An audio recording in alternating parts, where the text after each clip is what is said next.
to another episode of the Proud Skillworker. Today we have an opportunity to talk with Jeremy. Thank you, Jeremy, so much for being on the show. First things, how were the holidays, man? Cold, very cold. Up here in Chicago, man, they had that snowstorm. And being from the South, I was like, I'm going to cuddle up inside my house and forget the world exists. Maybe we don't talk about the holidays or the cold for a little bit. For today's show, guys, I just want to thank everybody who watched and was a part of 2022 with us. As we springboard into 2023, today, Jeremy and I are going to get into some goals, professional goals, some trends he's seeing in the industry, some things that he thinks he and other technicians can genuinely make an impact on. And then we'll jump into a little bit of, where's he want to go? Where should people be looking to go? How's the automation world catching up to the actual manufacturing floor? Because we see these huge automation conventions where they're showing us all these fancy things. But I want to ask Jeremy, how many of those fancy things are making it to the floor today? Jeremy, you ready for the journey? Yeah. I'm ready to go anywhere you want to take me, man. All right. So first things first, Jeremy, can you take a couple minutes and tell us a little bit how you got into the trades? How'd you get into the role you're in? You're a maintenance technician in industrial maintenance. So how'd you end up where you are? What's your backstory? Well, I guess probably my first experience is I started off in the Navy as a whole maintenance technician doing welding, sheet metal fabrication, stuff like that. I spent 5 years dealing with that. And when I got out, I went to school for network security, computer programming, but apparently that didn't pan out very well. So moved back down to Texas and ended up going to school for underwater welding as a commercial diver. Did that for a little while, did about two to 3 years. Learned a lot. I wouldn't work offshore again. Definitely not a very friendly industry. After a few job changes here and there, I finally ended up working at Sanderson Farms as a maintenance technician because a friend got me in there. Honestly, the most nerve-wracking part was taking the test, but apparently when I took the test, I ended up acing it, and they're excited to have me, especially this much welding experience I had, because they have a lot of stainless steel welding they needed done. So I ended up getting hired on mostly for my welding skill. Then from there, work towards, learn a lot more. They have a lot of machines there and a lot of new stuff, a lot of brand new stuff. So I ended up, from there, spent, about 3.5 years doing that before I finally got on doing stuff like this as a traveling technician. So including your time in the Navy, how many years? Probably about close to 9 to 10 years now doing technician work. Okay. Just about a decade. Second thing, thanks for your service. I know you were in the Navy. I spent time in the Marine Corps. So, we won't have to talk about it here, but we know. Got your back, man. Yes, that's right. That's right. What do you think in those 10 years, in that decade that you spent in the trades, what's been the most challenging part for you? Probably knowing what to learn and where to learn it. As far as learning stuff, the information's there. It's just, what do I need to know? From what I've seen different plants, you only need to know a certain set of skills based off the plant you're at. Some plants you don't need to know machining, and some plants have machining's kind of a necessity. So, I didn't know I'd need to know machining until but when I got to this plant, that they do a lot of machining. They make a lot of their own shafts and stuff like that. So I didn't know I'd need to know that until I got here. So I'm now learning machining. Knowing what to know and where to learn it from is probably one of the most challenging issues I faced. Outside of that, once you start learning it, you'll find people who are more than happy to teach you stuff. But outside of that, it's just knowing what to know. And that brings to light an interesting question and something that I know is common in the industry of understanding role definition and roles and responsibilities. So we talk about a maintenance mechanic from facility to facility, like you just described, but at each facility, a maintenance mechanic means something different. So what are you looking at when you look at those job descriptions, at those roles and responsibilities that is highlighting to you the big difference between a shop that's going to need a machinist or it's going to need machining, or someone who's just going to need you to come in and do the PMs and do the actual the maintenance side of things? Because those are two kind of different sides of the scope of the maintenance mechanic world. So what are some key indicators that you look for on applications or on resumes or things that you go, okay, I know what this person truly can do? Obviously, I think what I'd be looking for is how much they've strived to learn something new. You can get people who are perfectionists in one thing, like someone who's really good at welding or someone who's really good at machining. But as a maintenance technician, that's not all you're going to be doing. Yeah, you can be good at welding, but if you have 3 weld jobs a week, what else are you going to be doing? So people who know who I guess you could say maintenance technicians need to be a bit of a jack of all trades, extremely proficient in maybe one or two, but jack of just about anything. So when I'm looking for a job, I look for what's something new that they can offer for me to learn. And so maintenance technicians, when I look for people to meet up with, stuff like that, I look for people who know a lot of things and stuff that I can grow from and learn from. Like at the last contract I was at, there they had the technicians and electricians separate. Electricians did their own thing, technicians did their own thing. So a lot of their technicians weren't very proficient electrically. Some of them could do some electrical work, and numerous times we would have an electrical issue. We'd have to sit around and wait for an electrician to come to come take care of it. Job before that, we had some guys who were so proficient electrically, they had stuff memorized from 30 years ago that they very rarely use, but that's how proficient they were at it. Trends, when it came to resistors, they knew what all the colors on there mean just off the top of their head. I'm like, I didn't even know that. And anytime I go somewhere, I look for things that I can learn that are new, and that's what I hope other technicians are doing. The more stuff you learn, the more valuable you become, the more job openings are become available to you. At that location, you talked about the maintenance team and the electrical team, or the electrician team, kind of being separated.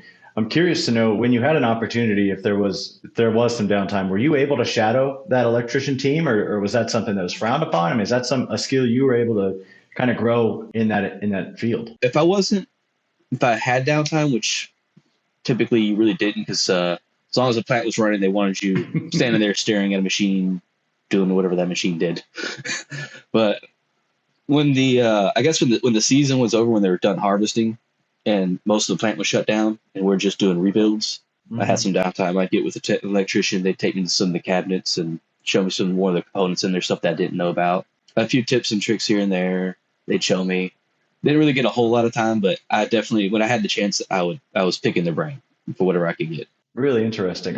You've been with Skillwork now. How many locations have you been to, Jeremy? This will be my third one. What are you seeing what do you think the trend is right now? Are you seeing split maintenance teams, as you described, like maintenance technicians and electricians? Or are you seeing teams trying to go to a bit of a jack of all trades, combined multi-craft mechanics and technicians? What are you seeing? I don't think that's really going to go anywhere anytime soon, mostly because cost efficiently, that's the best route. I mean, if you have people who specialize in a trade, you got to pay them more, because that's the one thing they're really good at, and specialists tend to get paid more. Jack of all trades tend to get paid a bit less because fewer roles, fewer positions needed. I don't see it going away from that anytime soon. That was actually a surprise when I got there and saw that. I've even been when I was at Sanderson Farms. Most electrical work, if it got more complex than troubleshooting relays or fuses, the supervisors would take over. A lot of places, depending on how complex it is, though, I've seen places that will outsource to more complex problems to third parties and stuff like that. They try to streamline it. A lot of companies I've seen will try to streamline troubleshooting and repair work as much as possible, mostly for production. Get the line back up and running as quickly as possible. If it's something that's going to take our technicians a little too long to troubleshoot, we'll get someone else in here to do it. That makes sense. What other trends are you seeing on the floor, Jeremy? You said you've been at 3 different locations. You have a good barometer, plus Sanderson Farms, plus the offshore. I mean, what's a trend you're seeing in the last probably 6-8 years that has been kind of taken over the maintenance floor? As far as trends are concerned, I'd have to say probably the main trend is that like your professional skills they're not as common anymore. Like you get your people who have strong specialized skills in machining or welding or electrical troubleshooting. I know years ago, your companies would hire people who were specialized in those fields, and then they would cross-train them. We need welders here. Well, we'll get welders in here, and then we'll train them to do mechanical work. These days, you'll get people who have just generalized product. Done a couple of years welding, done a couple of years electrical work, a couple of years machining, and now they're maintenance technicians, or they just started off as maintenance technicians and just grew that. I've noticed that there's really not a lot of specialized skill trades. I guess mostly because, getting into those fields, most people who will probably get into those, they're just going to stay in them. If I've been welding for 10 years, I'll just stay welding and stuff like that. So I've seen less and less of that, but I've also seen a lot less letting your mechanics do a lot more of your complex problems. Like if a machine needs to be rebuilt or completely redone, they'll usually have, outside third parties come in to do that. And your maintenance technicians tend to just kind of sit around. Their job is just to keep the line running, patchwork it, bandage it, get it running, and then we'll get the specialist to come in here and take care of it. I know what you end up getting is a series of technicians who they may know the machine, but as far as efficiency of being able to really know it in depth, you end up with maybe one or two technicians who know that machine real well, and the rest of them, I know what that photo eye does. You have very few techs who know all the machines because of that. What do you think led to that? Do you think it was a labor shortage that caused companies to kind of go to outside help when they had huge downs? Or do you think it was, as you talked about, the facilities and these companies went, how are we most efficient? And that's keeping our line running and then bringing in an expert when we need to, as opposed to having our technicians learn it and then be better at it. Which, do you think it's a labor shortage, or do you think it's a desire to be more efficient? Desire to be more efficient would be my hypothesis, because like at Sanderson Farms, their number one concern was production. They made sure everyone knew what the production was. How many birds were you running, how much money it cost for downtime and stuff like that. And I've seen that at a couple other locations, where they're, they may not have been as concerned about getting the lines up and running as quickly, but they definitely wanted to run the lines as long as possible. Sure, okay, the shaft broke, pull it out, weld it together, throw it back in. Get that line back up and running. We don't care. We'll have somebody come in and take care of it later.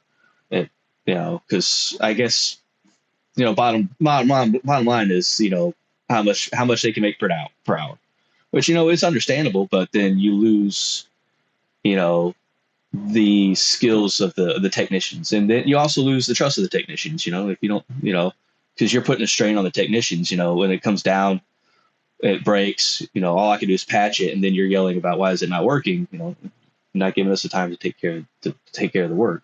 You're wanting us to patch it, and then you bring in a specialist later. We could have fixed it 3 days ago.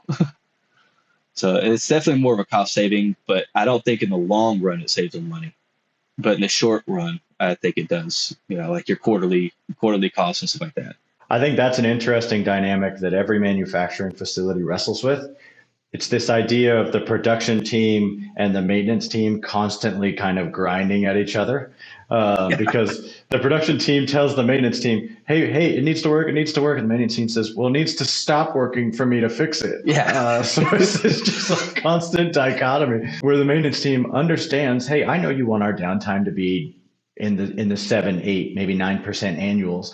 But in order to do that effectively, we have to schedule maintenance. We'll do the maintenance when it's unscheduled. That's not helpful either. I think that's more reactive than proactive. And we're seeing that a lot in the trends of the industry, I think, at a high level. And I'll ask you a little bit if this is starting to trickle down. It's this predictive preventative maintenance. It's this idea of being able to change things out before they break, of understanding the efficiency of the machine, the noise the bearing is making, how many rotations each bearing has, and changing them before they go bad. Have you started to see any of that predictive preventative maintenance hit the floor? I know it's talked about at a high level a lot. It's a huge thing that Alan Bradley's pushing. It's a huge thing that a lot of manufacturers are pushing, but are you seeing it on the floor? I haven't seen it on the floor yet. The closest I've seen would be at my last contract, where in between each season, after they're done harvesting, it was at Red Gold, when they're done harvesting the tomatoes, they will shut down about 2/3 of the plant, because they're no longer harvesting tomatoes, so they're just bringing in tomato paste, and that's what they're making their sauces with. So during the next 7 to 8 months, while that 2/3 of the plant are down, they'll just go through and they'll just rebuild everything. So they'll go through all the bearings, all the chains, any gear, all the pumps get rebuilt, all the motors get rebuilt. They don't give them a chance, to fail. It's like, all right, well, we're down for this amount of time. we've already ran it for 3 months nonstop. We're not, we're going to run it again next year. So rather than giving it a chance to fail, we'll just rebuild everything.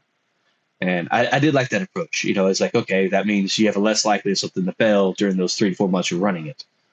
Whereas, like we said before, a lot of plants will just run it. Okay, oh, the bearing sounds horrible.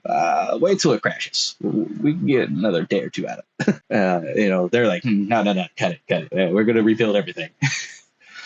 So I have, as far as other locations who do the actual predictive, okay, well, we know we can get 1,000 rotations out of this. We're at 700. I haven't seen that yet. I have heard it talked about, like, as a matter of fact, it was mentioned, I think yesterday at the morning meeting over here at the PepsiCo.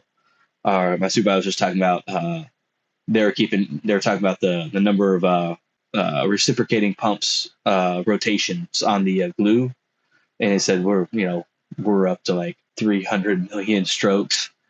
So they were keeping track of how many strokes it had before to try, I guess, to build up a trend of how long they would last. So right before they sent that report to us, we had actually just replaced them all. So I guess they're trying to build it up and trying to get that inventory of information. So hopefully that would be a good idea to have an idea of how long something will last and how long each system will last. I mean, I had sort of implemented something like that at Sanderson Farms because we had the Dodge bearings on the dumper, which is where they dump the chickens out and bring them into the plant.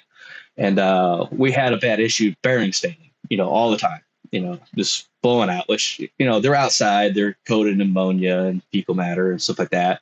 So, they're going to fail. But the number one problem is that people were over greasing them and they're running too long and stuff like that. So we went to a sealed bearing for a little while so we could get away from the greasing issue. And once we got everything taken care of and got a good system running, we started putting the original Dodge bearings back in because they're way more durable than the sealed bearings we had. And I started, timing how long those bearings would last, how much grease you could put into them without blowing the seal, how long that grease would last before you have to re-grease them again. And I finally got a schedule going where I could last 6 months, grease them once, then they could run for 6 months before they would wear out. And that way I knew, after 5 months, it's like, okay, we need to order all the new bearings and next month we'll start replacing these bearings. And I did the same thing with the chains. We had the 60H chain throughout the whole dumper, and I knew I could get about a month and a half before more than half the chains would start touching when you pinch them together. And I was like, okay, we got to, it's been about a month and a half. I got about half of them. We'll go ahead and replace them all before these chains start snapping, start wearing out. Now, we saved a lot of downtime. Instead of, the middle of running, that bearing blew out. So now we got to stop, go in there, get covered in mud and chicken fecal and replace this bearing and stuff like that. If they started implementing something like that into the industry, that would definitely work really well because you could save a lot of downtime. You could be like, all right, we're 2/3 of the way of the lifespan of this shaft, or this bearing or this motor or this pump. And so we could start planning when to replace it rather than waiting until the signs show. Because once the signs show, you're typically pretty well screwed. I think one of the really cool things that we've seen happen is we have these preventative maintenance schedules out. So everybody knows, hey, at 6,000 rotations, this is going to blow. And then if something on the line does go down unscheduled, so if you have an issue and you're near that mark, what we've started to see companies doing is doing their predictive preventative maintenance in the unscheduled downtime as well. They go, hey, it's going to take you 2 hours to do that gig. I can do these 3 predictives and have them done before you're done. And then we basically just hit the refresh button on 3 maintenance tickets without ever having to bring the machine offline. So it's this idea that if you set predictive maintenance and then you can align it with your reactionary maintenance, you can save, like you said, anywhere between 30 and 40% downtime because you're fixing issues well before they crop up. You're fixing issues when there is an issue too. And you're giving your maintenance team a little bit of peace of mind that goes, hey, every 6 months, we know this is going to happen. Whereas it probably felt a little bit like at the chicken dump, man, this piece is always breaking. When in reality, it wasn't always breaking. It was every 40 days. It just felt like I'm always here doing this because it wasn't scheduled. Yeah. And unscheduled maintenance feels burdensome. I think you hit the nail on the head by just building those programs out and understanding what the responsibilities are. We had a supervisor back at Sanders Farms, and I can't remember his name now, but he had a saying, Bobby Cyrus, he had a saying that we can't predict when it'll fail, but we can predict when we can replace it. Yeah, because sure, we think it's going to fail in the next 2 weeks, but it might fail tomorrow. So you can't really predict when it's up, but you can predict when you're going to replace it, and you should always predict when you're going to replace it before it fails. And that was right. One of the mottos he lived by. It's like, all right, we know it's coming up. Let's just go ahead and do it. We're not going to give it a chance. Yeah, it's easy. Because easier to replace something that's not broken. Yeah, and on top of that, you can control the time it takes to do that. So we can schedule the time, we can schedule the downtime. We don't cut into our down costs and stuff like that. So it's always good to do things, control what you can control, and plan for what you can't. Jeremy, this is my favorite part of the show. I'm going to turn it over to you for probably 5 minutes or however long. I'm going to give you a little bit of a soapbox, a little pedestal for you to stand on. Every maintenance technician in the world can hear you right now, allegedly. That's what we're telling ourselves here. What would you tell them all? What's the message that you would give each and every one of them that you think would help the whole industry? It would help you. It would help everybody around you. What's one common message you would give to all maintenance technicians? Learn everything you can as often as you can. And never stop learning, because no matter how minute the new skill that you might be able to learn is, that one time it's important is the one time you'll need it. So no matter how small it is, if you learn a new technique on how to tap a screw out from somebody, learn it. If they know something you don't know, you need to know it. There's a reason they know it, and you don't want to find out what the reason is without knowing it. Every time I go somewhere, I try to learn something new. Every time a new training is offered, I try to learn it. Like I went to ammonia operating school. I want to go to boiler tech school if I can. I didn't need to know machining before now. Now I had the opportunity to learn it. I'm learning it.